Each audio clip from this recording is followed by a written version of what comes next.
오늘부터 하반기 동안 우리 다니엘서를 살펴보려고 합니다. 바벨론의 다니엘처럼 세속적 도시에서 선교적 소수로 살아가기라는 부제를 가지고 있는데요. 뒤에 강단 배경을 보시면 그런 뜻을 좀 담으려고 좀 했습니다. 세속 도시 안에서 믿는 자들을 붉은색으로 표시를 하고, 잘 보시면 십자가가 숨겨져 있습니다. 한번 찾아보시면, 나중에 한번 찾아보십시오. 나중에 적겠습니다. 이 다니엘서에 여러 가지 주제가 있는데 그 중에 하나가 있다면, 어떻게 이 세상에서 세속적인 도시에서 믿음을 지킬 수 있을 것인가, 더 나아가서 지키는 정도가 아니라 어떻게 하면 선교적인 삶을 살아갈 수 있을까, 하나님을 증언할 수 있을까라는 주제가 있습니다. 쉽지가 않죠. 선교는커녕 믿음을 지켜내기가 너무나 어려운 세상 속에 우리가 살고 있기 때문에 그렇습니다. 최근에 한 초등학교 선생님이 돌아가셔서 참으로 한국 사회에 큰 파장을 일으켰죠. 학생 인권 조례 때문에 교권이 약화되었다라는 저항이 강하게 일어나고 있습니다.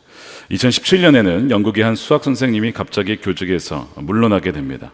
수업 중에 여학생들에게 이런 얘기를 한 겁니다. 잘했어, well done girls 라는 표현을 썼어요. 여학생들에게 소녀라고 하는 게 뭐가 문제가 되겠습니까? 문제는 그 중에 트랜스젠더들이 있었습니다.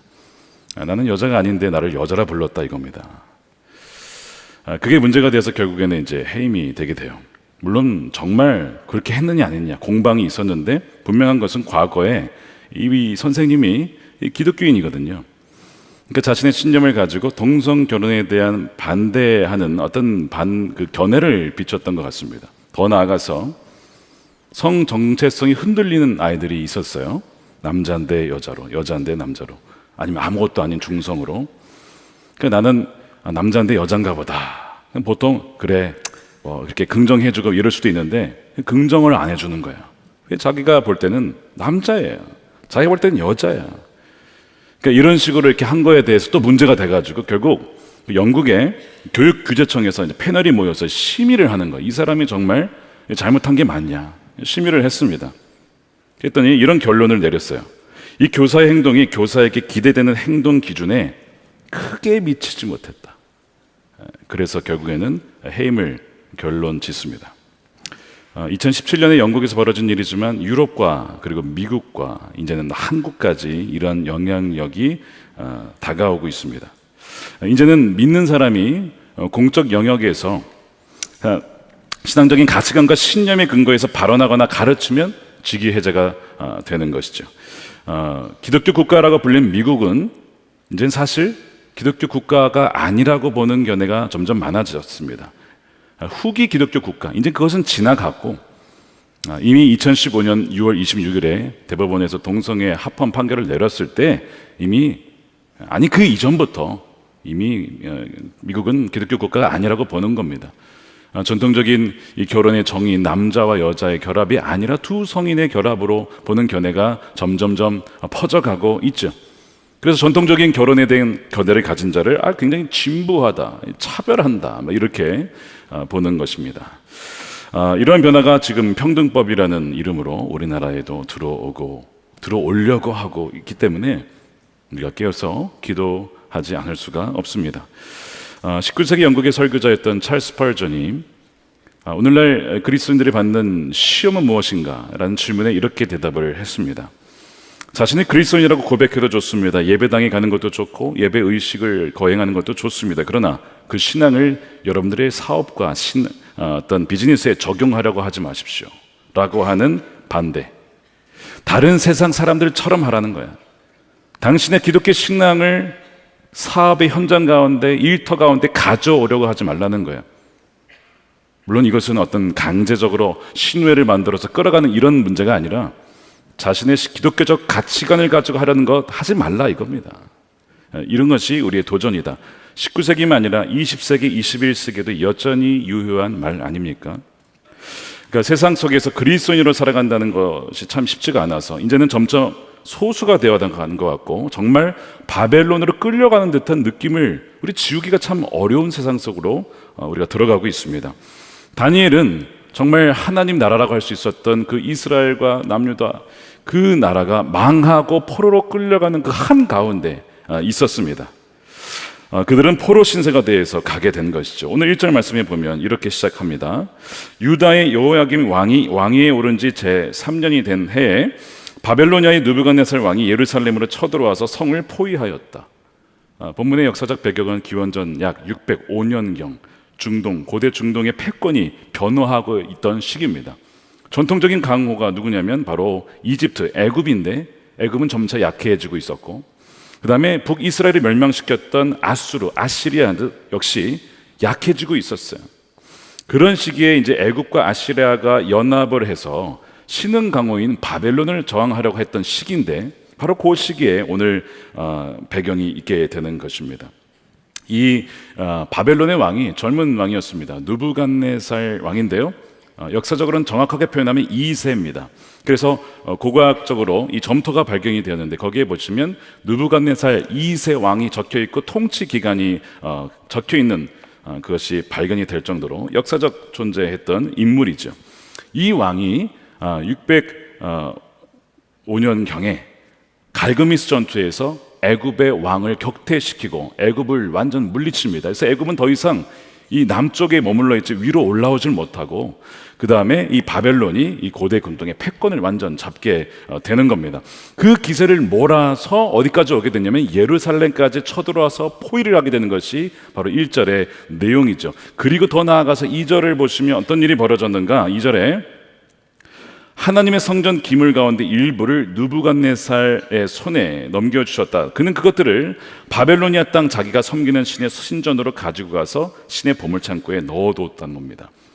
굉장히 굴욕적인 사건이 벌어졌어요. 하나님의 성전에 침투해서 쳐들어가서 거기에 성전 기물을 빼다가 바벨론 신의 신전의 보물창고로 옮긴 겁니다. 이것이 무슨 의미냐? 바벨론 신이 유다의 이스라엘의 신을 이겼다, 이스라엘의 신이 패배했다 라고 하는 것을 보여주는 뜻이죠. 그래서 3절에 보시면 이스라엘 자손 중에 왕과 귀족의 자손들이 바벨론으로 끌려갔다는 구절이 나오는데, 이것이 바벨론 1차 포로입니다. 여기에 누가 포함되어 있냐면 다니엘과 세 친구들이 포함되어 있는 거예요. 그 이후에 2차, 3차가 계속 벌어지죠. 자막에 보시면 1차 유배가 있었고, 2차 유배 때 597년에 에스겔과 그 다음에 여호야긴 왕과 남유다 지도자들이 끌려가고, 3차 기원전 587년에 시드기야 왕과 함께 남유다는 멸망을 하게 됩니다. 다니엘은 무려 1600km 정도 떨어진 바벨론이라고 하는 완전한 세속 국가의 그 도시의 중심으로 끌려가게 되는 것입니다. 완전히 낯선 곳에 가게 돼요. 언어도 다르고 문화도 다르고 종교도 다릅니다. 그리고 종교 정도가 아니고 완전 우상들이 즐비한 그 한복판에 하나님의 백성으로서 거기에 끌려가게 된 거예요. 느부갓네살 왕이 이들을 이제 교육을 시키는데, 그 중에서도 선발을 합니다. 아주 엘리트 교육을 시키려고 하는 거예요. 그래서 조건을 거는데 4절에 보면 건강하고 아주 용모가 잘생기고 지혜롭고 지식이 있으며 통찰력이 있는 이들 중에 소년 중에서 뽑아오라고 명령합니다. 그래서 다니엘이 뽑히고 3명의 친구들이 함께 뽑히게 되는 거예요. 자, 이들에게 바벨론식 교육을 시킵니다. 크게 3가지 영역을 이제 명령하는데요. 첫 번째가 언어와 문화를 가르치는 거예요. 바벨론식의 교육을 하는 겁니다. 그래서 수메르어, 아카드어, 전혀 새로운 언어죠. 근데 그 언어 안에는 바로 문화가 담겨 있죠.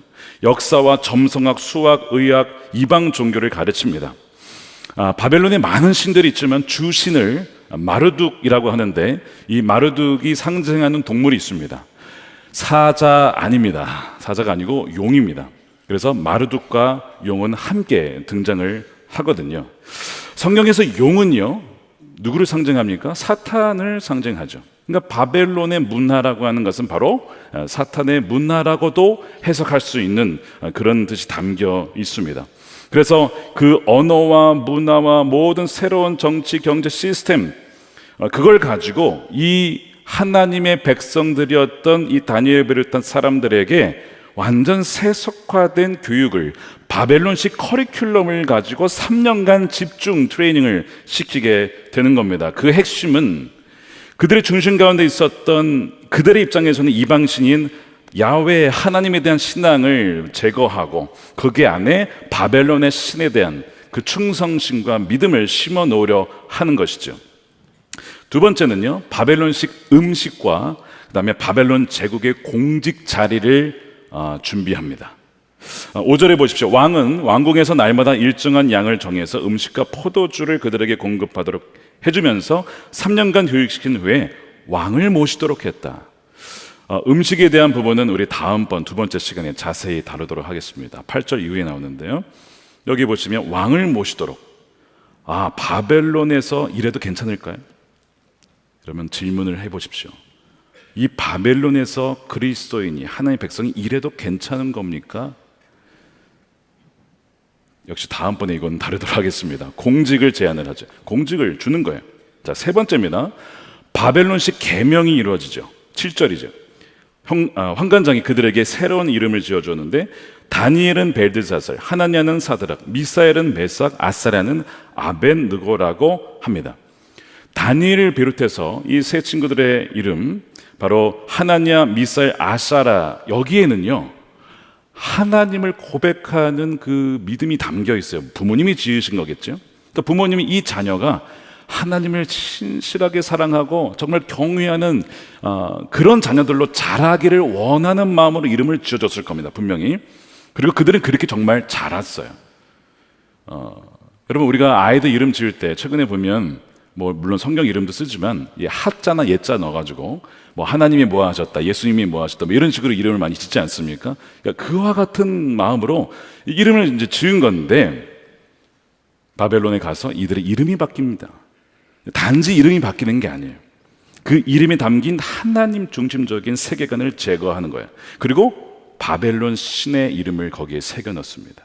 자, 그래서 그들의 신앙의 정체성과 세계관을 완전히 뿌리 뽑고 소위 세뇌를 시키게 되는 것이죠. 자, 어떻게 그것을 바꾸려고 했는지를 한번 자막을 통해서 하나씩 볼 텐데요, 우리 다니엘은 무슨 뜻이냐면 하나님이 재판하셨다, 하나님은 나의 재판자이시다 라는 뜻입니다.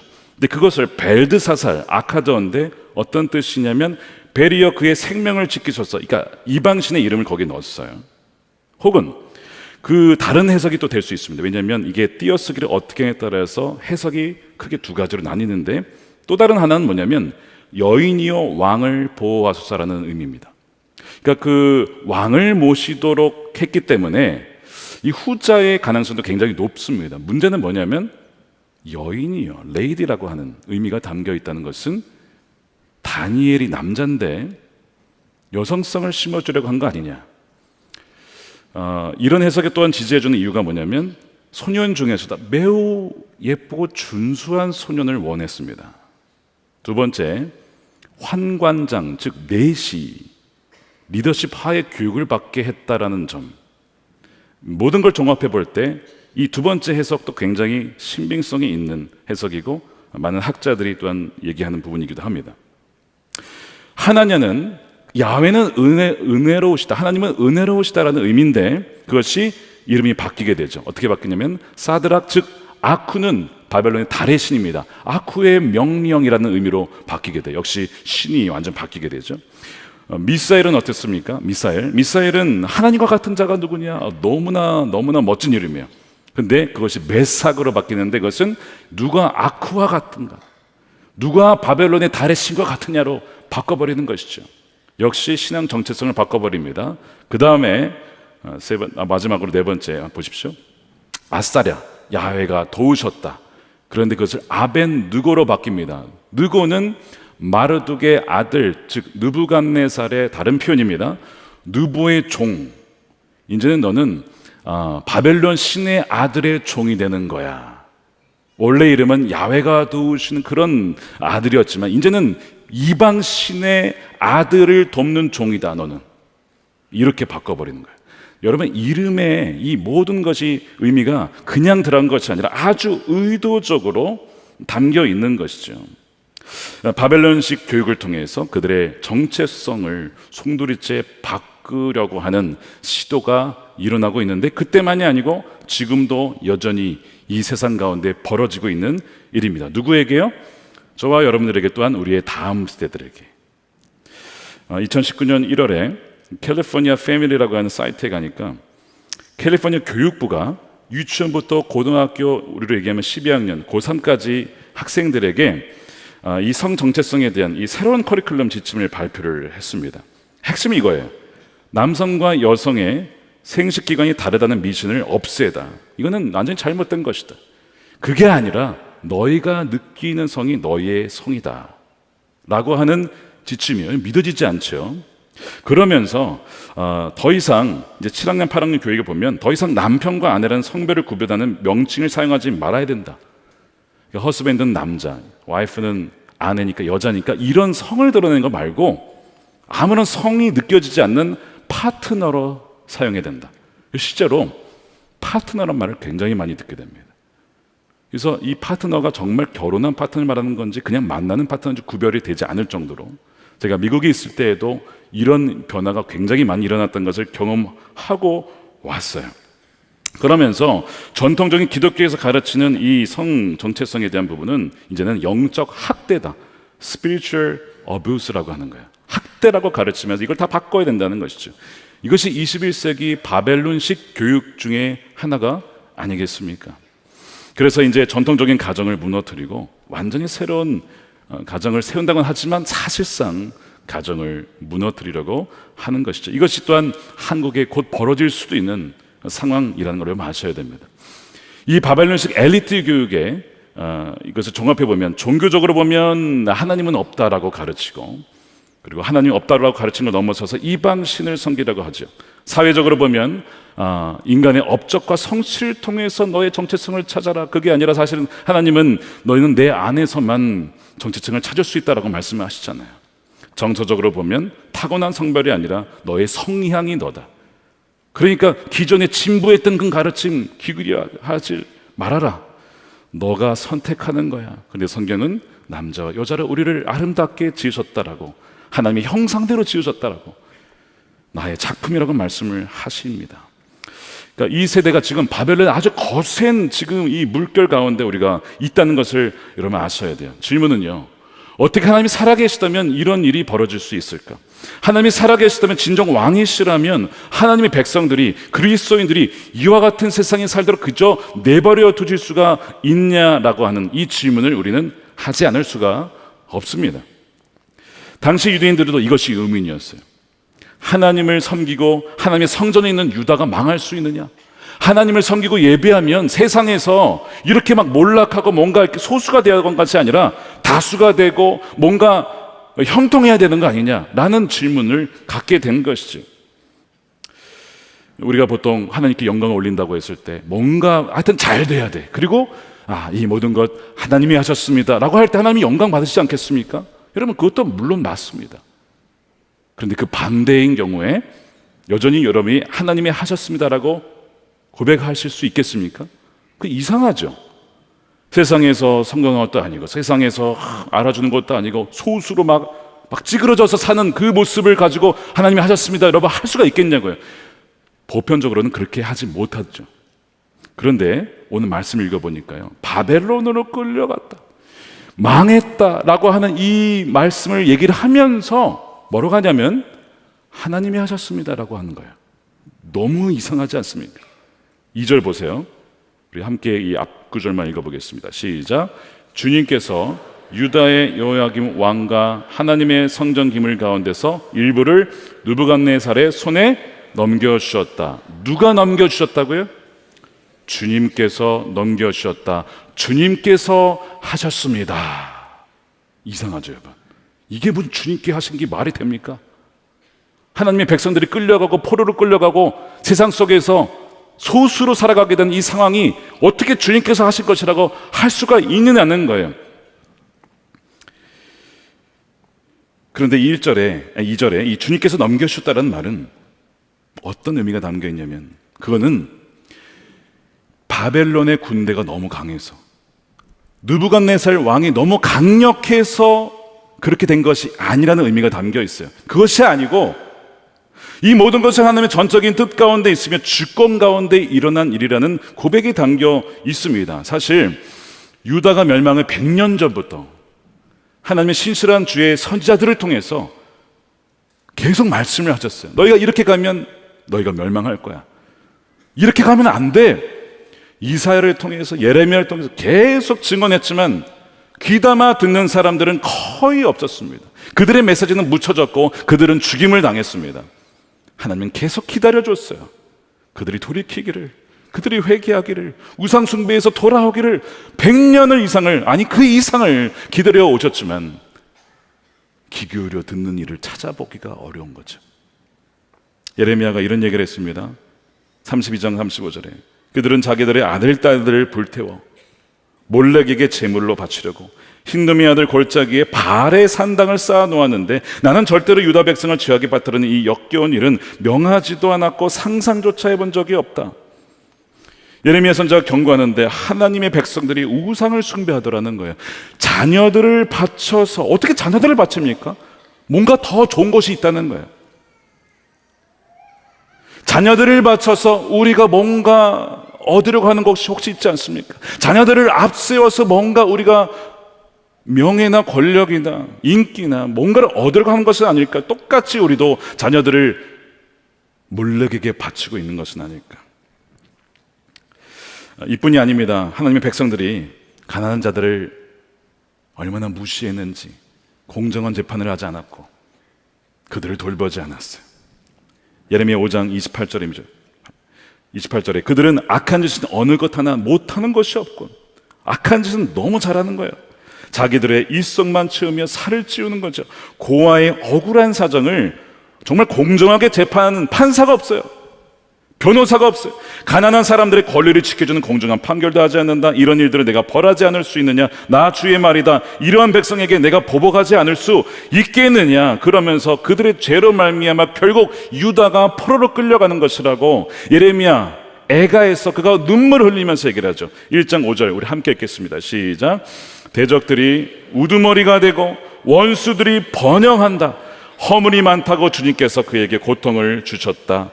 아이들마저 원수들이 보는 앞에서 사로잡혀 끌려갔다. 왜 이렇게 안 믿는 사람이 다 리더 자리에 있고 공직 높은 곳에 있습니까? 이게 그 얘기잖아요. 지금 원수들이 우리 어떻게 더 잘 될 수가 있죠? 더 번성할 수 있죠? 번영할 수 있죠? 이유가 뭐라고요? 신실한 하나님 백성들이 없었고 그들이 하나님을 배신했고 우상을 따라갔기 때문에 하나님이 그렇게 만드셨다. 이것이 다니엘서 서문에서 얘기하고 있는 부분입니다.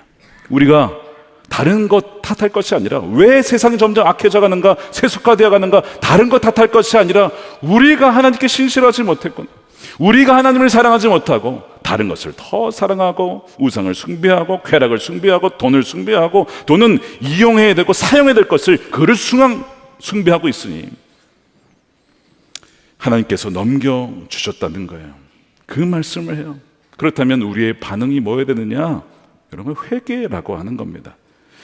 바벨론과 같은 세속 도시에서 살아가는 우리들에게 1차적으로 요구되는 것은 회개예요. 우리 안에 우상들을 파괴시켜야 된다. 주님, 우리의 죄악 때문입니다. 다른 누구 때문이 아니라, 다른 누구 탓할 것이 아니라 우리가 주님께 신실하지 못해서 그런 것이었습니다. 우리의 죄 때문입니다. 그래서 우리의 자녀들이 바벨론화 되어가는 세상 속에서 세뇌를 당하는 이 세상 속에 살게 되어갑니다. 우리의 잘못입니다. 지난 주일에 통일 선교 주일 예배를 드렸는데 그때 언급하지는 않았지만 북한에도 교회가 있어요. 공식적인 교회가 있습니다. 봉수교회를 비롯해서. 사람들이 그 교회는 가짜 교회다, 보여주라고 그냥 만든 거죠. 가짜 교회라고 하는데 거의 대부분 동의를 하는데요. 물론 그 중에서 가짜로 만들었는데 거기서 또 하나님 만난 경우가 더러 있다곤 합니다. 그러나 어찌됐든 그것은 가짜 교회죠. 그러나 여러분, 그 전에 앞서서 북한의 그 교회가 어떠냐라고 앞서서, 그러면 대한민국의 모든 교회는 진짜입니까? 대한민국의 모든 그리스도인들은 다 진짜일까요? 저와 여러분 다 진짜입니까? 목회자들은 다 진짜일까요? 리더십들은 다 진짜일까요? 하나님은 뭐라고 보실까? 겉으로 보이는 거 말고요, 우리 마음에 아주 그냥 겹겹이 쌓이는 기쁜 곳에 들어가면 그 중심에 정말 주님을 사랑하고 원하는 그 사람일까, 아니면 그 다른 무엇을 섬기고 있는지는 하나님이 너무나 잘 아실 겁니다. 북한의 지하교회 성도들 중에 한 여자 학생, 한 고등학교 그 당시에 됐던 아이가 이렇게 남한을 위해서 기도한대요. 남조선 교회를 위해 주님 기도합니다. 남조선 교회가 물질 때문에 타락했다고 하니 하나님 그들이 회개하게 해주세요.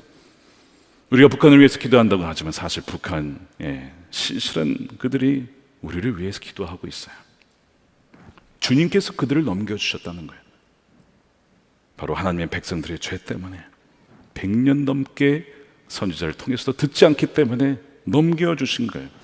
C.S. 루이스가 고통의 문제라는 책에서 고통을 이렇게 정의했어요. 고통이란 귀먹은 세상을 불러 깨우는 하나님의 메가폰이다. 하나님의 확성기다. 도무지 알아듣지 못하기 때문에 세상을 흔들어서 그들을 고통 가운데 환경 속으로 몰아가서 하나님의 음성에 귀 기울일 수 있도록 하나님의 확성기라고 말씀을 했어요. 하나님은 유다 백성들이 깨어나기를 원했습니다. 바벨론 포로기를 통해서 회개하고 정말 변화되기를 원하셨습니다. 그러므로 우리가 회개해야죠. 점점 바벨론화 되어가는 세상 속에서 이 사람 저 사람 탓할 것이 아니라 주님, 우리가 벌써 물들었습니다. 우리가 세상처럼 되고 말았습니다. 주님을 닮기보다는 세상은 너무나 닮아 있습니다. 바로 교회가 교회답지 못하고 성도가 성도답지 못하고 주의 종이 주의 종답지 못한 것이 가장 근본적인 원인이었다는 것이죠. 그러나 동시에 오늘 본문에는 하나님의 위로도 담겨 있어요. 2절에 주님께서 그들을 넘기셨다라고 했을 때 이 주님이라고 한 단어가 보통 하나님이 가르칠 때는 엘로힘을 쓰지만 여기는 아도나이라는 단어를 썼습니다. 아도나이는 하나님이 통치하신다, 하나님이 주권자, 통치하시는 분이시다라는 의미가 담겨 있는 단어입니다. 그러니까 이 바벨론화 되어가는 세속화된 이 도시 속에서 여전히 하나님은 통치하시고 다스리신다라는 그 고백이 그 안에 담겨 있는 거예요. 더 나아가서 하나님은 도무지 하나님의 계시지 않은 것 같은 세상 속에서 여전히 선교를 하고 계시다라는 말씀입니다. 그게 어디 나올까요? 다니엘과 세 친구들을 하나님이 세속 도시의 한복판으로 보내신 거죠. 그들을 보내셨다. 바로 선교사라는 어떤 타이틀은 없었지만 사실상 그곳에서 그들의 신앙을 전혀 하나님을 알지 못하는 완전 이방 세계와 세속적인 그 한복판에서 누가 참된 신인지, 누가 참된 왕이신지를 증언하도록 그들을 하나님이 보내신 거예요. 라이프 윈터라고 하는 선교학자가 선교 모델을 아주 간단하게 두 가지로 정리했습니다. 가는 모델과 오는 모델이 있어요. 가든지 오든지 그걸 통해 선교가 일어난다는 거예요. 근데 가는 것도 두 가지로 나눠요. 자발적으로 가든지 아니면 비자발적으로 끌려가든지. 오는 것도 마찬가지입니다. 그 자발적으로 가는 케이스가 바로 바벨론 지역에서 가나안 땅으로 순종하여 갔던 아브라함이죠. 가라, 가겠습니다. 떠나라, 가겠습니다. 그러나 반대로 비자발적으로 끌려가는, 나는 원한 건 아니었는데 끌려가는 경우도 있어요. 예를 들면 요셉, 포로가 돼서 애굽으로 갔는데 하나님의 큰 그림은 뭐였냐면 거기서 그 수많은 이방 우상들 사이에서 누가 진정 하나님 왕이신가를 드러내는 자로 요셉을 사용하시거든요. 마찬가지로 다니엘도 마찬가지입니다. 그 한복판에서 누가 하나님이 참된 신이시냐를 증거하기 위해서 다니엘과 세 친구들을 거기에 보내신 거예요. 사도행전 8장을 읽어보세요. 신실한 믿는 이들이 예루살렘에 모여 있었어요. 근데 예수님이 뭐라고 하셨냐면 너희는 예루살렘과 온 유대와 사마리와 땅끝까지 나의 정이 될 것이다 가라는 거예요. 근데 가지 않고 자기네끼리 모여 있어요. 자기네 그냥 뭉쳐 있는 거예요. 자, 어떤 일이 벌어졌을까요? 큰 박해가 예루살렘에 벌어집니다. 그 결과 그들이 흩어지죠. 근데 성경에 보니까 유대와 사마리아로 그들이 흩어져 가니라. 그 다음에 벌어지는 일이 그들이 증언하고 말씀을 증거하면서 복음을 전하면서 점점 제자들이 늘어나고 부흥이 일어나는 그런 일이 벌어져요. 비자발적으로 갔는데 그 일을 통해서 하나님이 선교를 이루시는 사건을 기록하고 있습니다. 여러분, 제가 묻겠습니다. 여러분, 혹시 주변에 믿지 않는 이들이 모인 곳으로 가게 되었습니까? 주변에 믿는 사람이 자기밖에 없어. 혹은 너무 적어요. 그것이 가정일 수 있고, 그것이 여러분의 일터일 수 있죠. 그것이 여러분의 교육계, 경제, 정치, 법 쪽에, 문학의 어느 영역에 있든지 믿는 사람이 너무 없는 거예요. 그런데 여러분, 오늘 말씀에 비춰보면 뭘까요? 여러분들이 거기에 보내신 거예요. 여러분들이 거기에서 진정 하나님이 누구신지를 여러분 쉽지 않지만 여러분들 통해서 하나님의 행하시기 위해서 미리 보내신 줄로 믿으시길 축복합니다. 선교적으로 살기 위해서 살아내라고 우리를 보내셨는데, 여러분, 우리 힘으로 이것을 못하죠. 우리 힘으로는 불가능합니다. 너무나 그 포위된 같은 상황 속에서 신앙을 고백하는 것조차 두려운 상황을 맞이할 때가 많잖아요. 우리 힘으로 할 수 없는데, 그러나 오늘 말씀에 아도나이, 여전히 그 모든 상황을 통치하신 분이 주님이시기 때문에 여러분 가능한 것입니다. 여러분 안에 누가 계십니까? 성령이 계시잖아요. 성령이 계시기 때문에 가능한 것입니다. 그 말씀을 하고 있는 거예요. 다니엘서의 핵심 주제는 사실은 이겁니다. 바벨론과 페르시아와 같은 전혀 하나님 믿지 않는 이 제국의 파워를 가진 이 세상 속에서, 통치하는 세상 속에서 여전히 하나님이 진정한 왕이시다. 하나님의 나라가 보이지 않는 것 같고 무너진 것 같지만 하나님의 나라는 결코 파괴되지 않고 무너지지 않는 영원한 나라다라고 하는 것이 이 다니엘서의 핵심 주제입니다. 그것을 믿는다면 바로 소수지만 여러분들을 통해서 하나님은 반드시 역사하실 것입니다. 그러므로 우리가 오늘 말씀을 마무리하면서 두 가지를 기도해야 돼요. 뭐예요? 첫 번째는 회개입니다. 왜 세상에 점점 더 하나님을 알지 못하는 사람들과 그런 세속도처로 나아가고 있습니까? 우리가 신실하지 못해서 하나님이 그렇게 넘기셨다라고 하는 것, 누구를 탓할 것이 아니라 바로 우리의 죄입니다. 주님, 우리가 주님보다 사랑하는 것이 너무 많아서 세상에 정말 우상세계로 바뀌어 갑니다. 가난한 이들을 돌보지 못했습니다. 정의를 행하지 못했고 공정한 삶을 살지 못했습니다. 회개하오니 우리를 용서하여 주옵소서. 주님이 우리 대신 포로로 끌려가셨어요. 손을 묶이시고 옷을 벗기면 당하셨어. 우리가 당해야 될 죄를 주님이 대신 당하셨잖아요. 우리가 진정 회개할 때에 주님이 예수 그리스도의 십자가의 은혜가 우리를 다시 새롭게 바꾸실 줄로 믿습니다. 더 나아가 두 번째 기도는요, 주님께서 우리를 선교적인 삶을 살도록 지금 위치에 부르신 줄로 믿고 감사합니다. 쉽지 않지만 아도나이 주제이신 하나님께서 여전히 통치하시니, 주님께서 여전히 우리와 함께 하시고 동행하시니 오직 주님만 의지합니다. 부족하지만 우리를 통해서 왕 중의 왕이신 주님만이 증거되게 하여 주시옵소서. 우리가 그렇게 기도할 때에 모든 것을 아시고 모든 것을 합력하여, 정말 가능할까 싶지만 합력하여 선을 이루시는 놀라운 주님의 역사를 보게 되는 저와 여러분들의 삶이 되시기를 주님의 이름으로 축원드립니다. 아멘. 우리 함께 기도하겠습니다. 우리 함께 기도할 때 두 가지 놓고 기도하겠습니다. 첫 번째, 회개합니다. 우리가 주님 앞에 거룩하게 신실하게 살지 못했고 타협했고 순응했고 소금의 짠맛을 잃어버렸습니다. 주님, 우리를 새롭게 하시고 우리가 회개할 때 우리의 죄를 용서하시고 성령으로 우리를 다시 한번 갱신시켜 주옵소서. 또 두 번째 기도할 때에 우리를 그 세속도시 한복판에 선교적 소수로 살라라고 우리를 부르셨습니다. 소금은 같이 어울려야 합니다. 그러나 맛을 잃어서는 안 됩니다. 동시에 소금이 녹아질 때에 맛을 내게 되죠. 그걸 통해서 구별된 그리스도의 삶이 드러나게 돼요. 우리끼리만 있으면 안 됩니다. 세상 속으로 들어가야 돼요. 그러나 우리 힘으로는 우리 맛을 지킬 수가 없어요. 항상 주님과 동행할 때에 우리의 짠맛을 주게 하시고 빛을 주시는 주님으로 말미암아 결국 여러분들의 주위가 서서히 변화하게 될 것입니다. 주님, 그렇게 역사해 달라고 우리 두 가지 놓고 함께 기도하도록 하겠습니다.